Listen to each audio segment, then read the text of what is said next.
Finally, after all these miles, we're crossing into Alaska, the last frontier. Welcome, travelers, to part 6 of our epic Alaska RV adventure. Join us as we cross the border and head to Valdez. We depart our campsite at Dry Creek, cross the Alaska border, overnight at a pullout off the Tok Highway, then finally travel the stunning Richardson Highway into Valdez.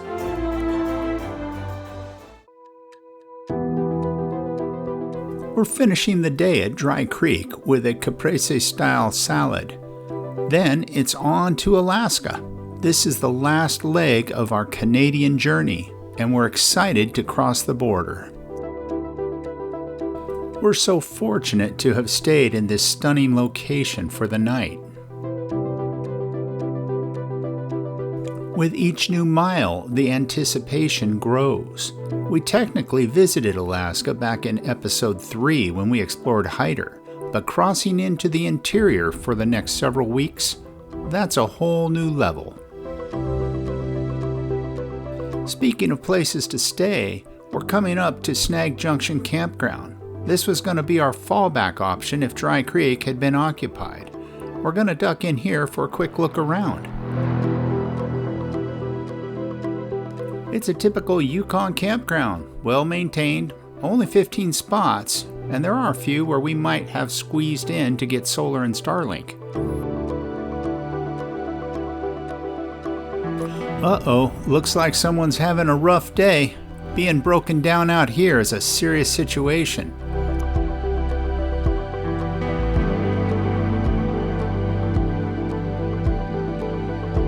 Further down the road, we come to Beaver Creek and Buckshot Betty's. We'd heard they were closed, but it looks like they might be open after all.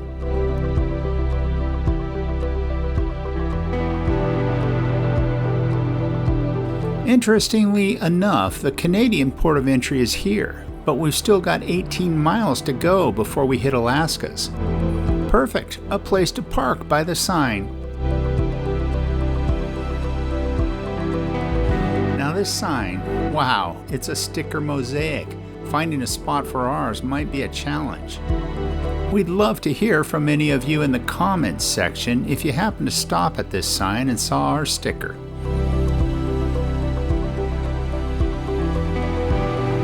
We can't believe it, we're back in Alaska. Okay, here's the port of entry. Since we're not too tall, we can stay to the left.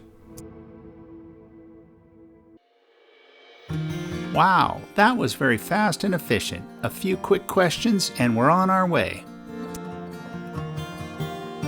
And just like our friends Steve and Jane over at Golden Anniversary Adventure told us, this first part of the highway has been redone. It's a very nice road. Now we just gained an hour by crossing the border, so the sun is going to set a bit earlier according to the clock. It's interesting that it's only 8 p.m., but it feels much later. And look how bright it still is outside. Whoa, now that's a serious tow truck. Even with the improvements, there are still a few spots that'll rattle your teeth. Crossing the Tanana River, we see a boat launch on the northwest side. That could be a convenient place to stop for the night, if overnighting is allowed. And finally, we enter Tok. I've got a special surprise for Dang here, something she's been missing on this trip. We're gonna grab dinner at an actual sit-down restaurant. We've heard good things about Fast Eddie's, and unlike its name might suggest, it's not a fast food place. It's a full-service restaurant. They even have real plates here. Apparently, Fast Eddie's is a rite of passage for travelers entering Alaska. And who are we to break with tradition? We wouldn't want to miss out on that. We noticed they have a pretty nice menu with a good variety of options. While not inexpensive, it's not pricey for a sit-down restaurant in Alaska. So for dinner, I ordered a classic patty melt, and Dang went for the halibut and chips, her rings. She couldn't resist those crispy onion rings. And the food is delicious. We're really enjoying our meals, especially the crispy halibut. After weeks of cooking in the RV, this feels like a very warm welcome to Alaska. Now that we're fueled up, it's the truck's turn. Next stop, gas station. This gas price might seem high to you, but it's a welcome sight after Canada. It's half of what we were paying there. Now that we're fueled up, it's time to head south on the Tok Cutoff. Our destination tonight is a boondocking spot not far off the highway. Uh-oh, I think we just passed our turn. Thankfully, there's not much traffic, so we should be able to hang a U-turn here. Now this spot we found on iOverlander, and if you've used that app, you know you never really know what you're going to get. It's been a great resource for us overall, but we've learned to be, let's just say, cautiously optimistic. Sometimes the descriptions can be a little exaggerated, shall we say. But hey, that's part of the game. Well, looks like we have company, but as you can see, there's plenty of room here for everyone. We should be fine sharing this area.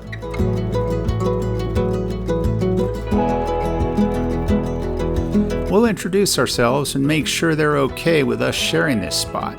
It's always best to be considerate. Wow, they actually suggested we drive 30 miles back to Tok to find a campground, even though we're headed in the opposite direction. Sometimes it's best not to ask. Fortunately, there are a lot of pullouts right off the road where you can overnight, and it looks like we have one right up here on the left. And we're definitely ready for a break. It's 11:30 p.m. and we're exhausted. As you can see, it's getting pretty dark. And good morning, folks. This little pullout was a godsend. It was so dark when we arrived, we didn't really know what the surroundings looked like.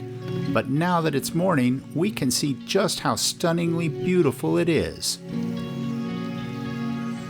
Just look at those wetlands with the streams and ponds winding through them, all surrounded by those majestic mountains. I feel certain we should be seeing some wildlife down there. What do you think? Do you spot anything? This looks like prime moose habitat with all those wetlands and trees. So even though we're right next to the highway, we hardly heard a sound all night. We slept well.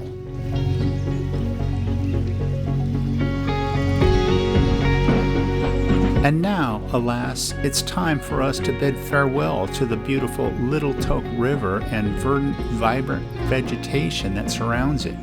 We're off on a 225-mile jaunt south to Valdez. This is Saturday, so I don't have to worry about work. We can take it easy and enjoy the scenery.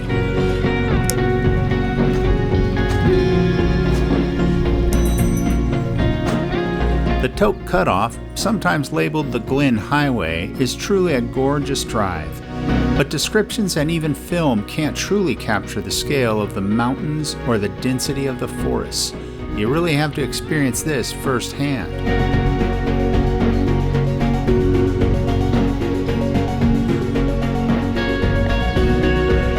The Slana River below us is a haven for outdoor enthusiasts today.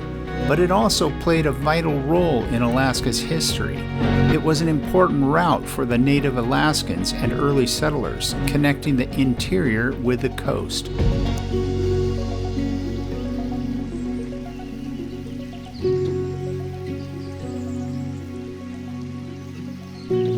From here, we're going to follow the river south towards where it connects with the famed Copper River, known for its incredible salmon runs.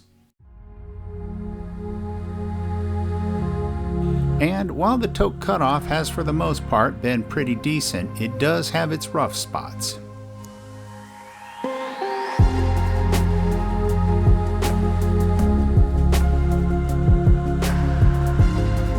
Before long, we find ourselves at the Richardson Highway intersection.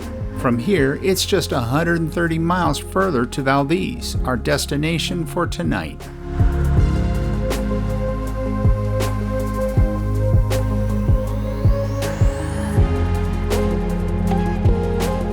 And now, up ahead, you see the Glen Highway intersection.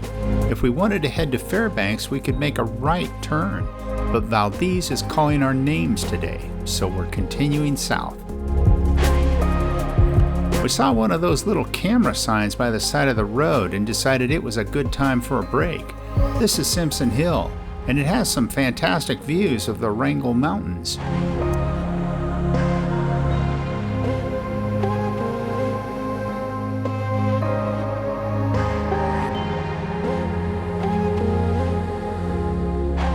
To think, just 2 days ago, we were at Kluane Lake looking west towards this very spot. And here we are now, looking east back at that location.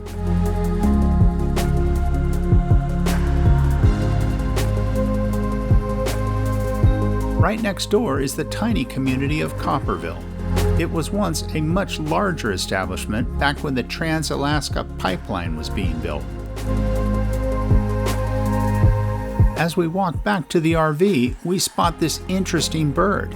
Is that a spruce grouse or a ptarmigan? What do you think? Let us know in the comments. Okay, that was a nice break, but now it's time to hit the road again. Valdez beckons.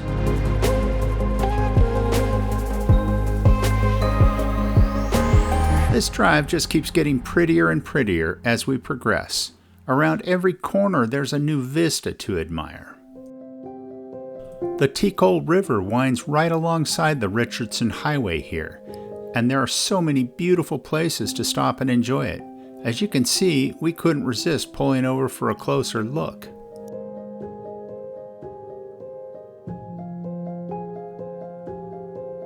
The river is part of the Copper River watershed, which is famous for its incredible salmon runs. Every year, millions of salmon make their way from the ocean up the Copper River and into its tributaries, including the Ticol, to spawn.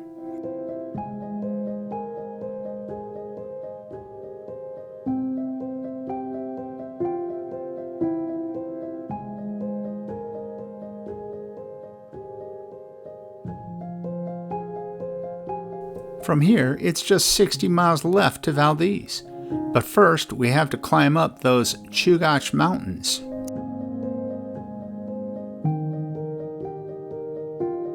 Now, the trees are thinning out as we climb higher, giving way to these rugged mountains with their snow-capped peaks. It's like a whole new world up here. We've reached a point where the Chugach Mountains unfold with all their glory. This panoramic vista is simply breathtaking. It's hard to imagine a more magnificent landscape. We just passed Blueberry Lake Recreation Site. We'd considered staying there, but opted to go straight to Valdez instead. As we descend into the Valdez Basin, the Richardson Highway carves its way through the mountains. The low river joins us here, along with a cascade of waterfalls. It's a truly spectacular entrance to Valdez.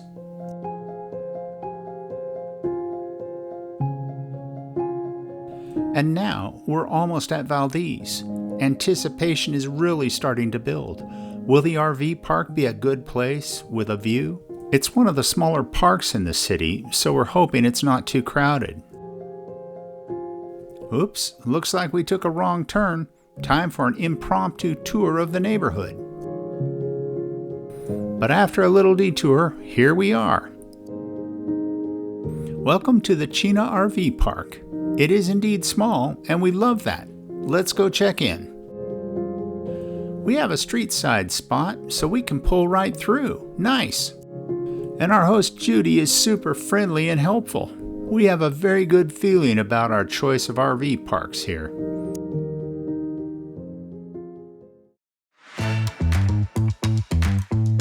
We need to make a quick stop at Bear Paw RV Park. I accidentally shipped a package there instead of our current campground.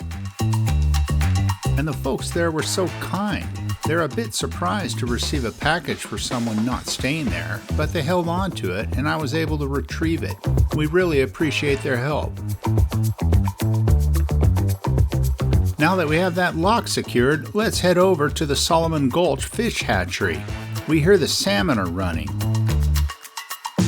To get to the hatchery, we'll need to drive around Port Valdez. It's located on the far side of the bay. Wow, look at this. There are a good number of tourists here. There must be something good to see. Well, if there are salmon, there are probably bears nearby. Just a little reminder to be cautious. And look at this. There are salmon everywhere. Just look at them all, jumping around and splashing about.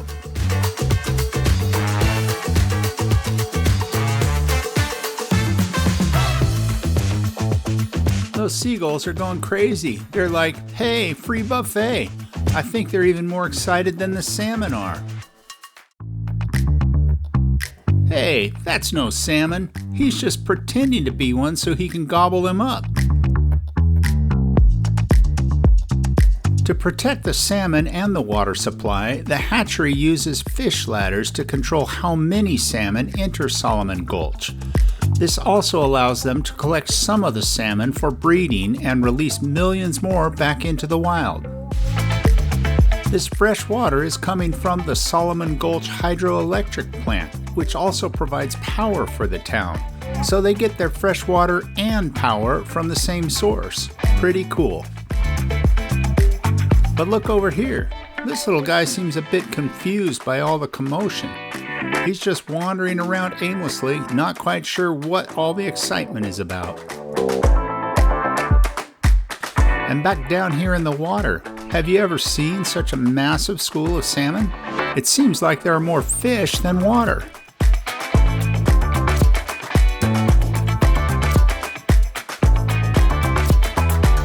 Meanwhile, our stellar sea lion friend is just cruising through the water. I think he's had enough salmon for one day. And his buddies are all basking in the afternoon sun. Now we're heading a bit further on Dayville Road to check out Allison Point Campground. We had entertained staying here, but ended up making reservations in town when we saw how full it was. We prefer having a bit more space to ourselves, and this campground is first come, first served, so it can fill up quickly.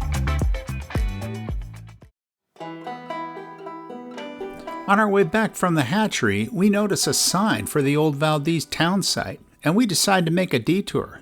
It's an opportunity to step back in time and explore the original town of Valdez. This original site of Valdez was destroyed tragically during the devastating earthquake of 1964.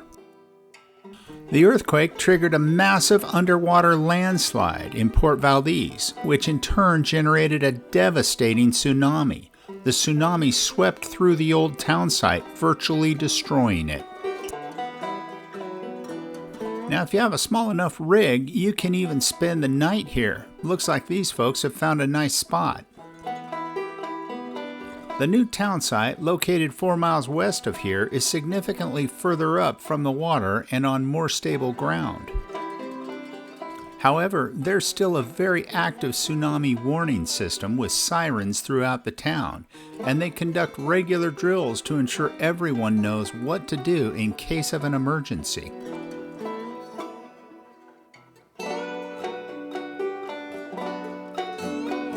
One can only imagine what this town site looked like in its prime. With bustling streets and lively saloons, it's a reminder that even in the face of adversity, communities can rebuild and thrive.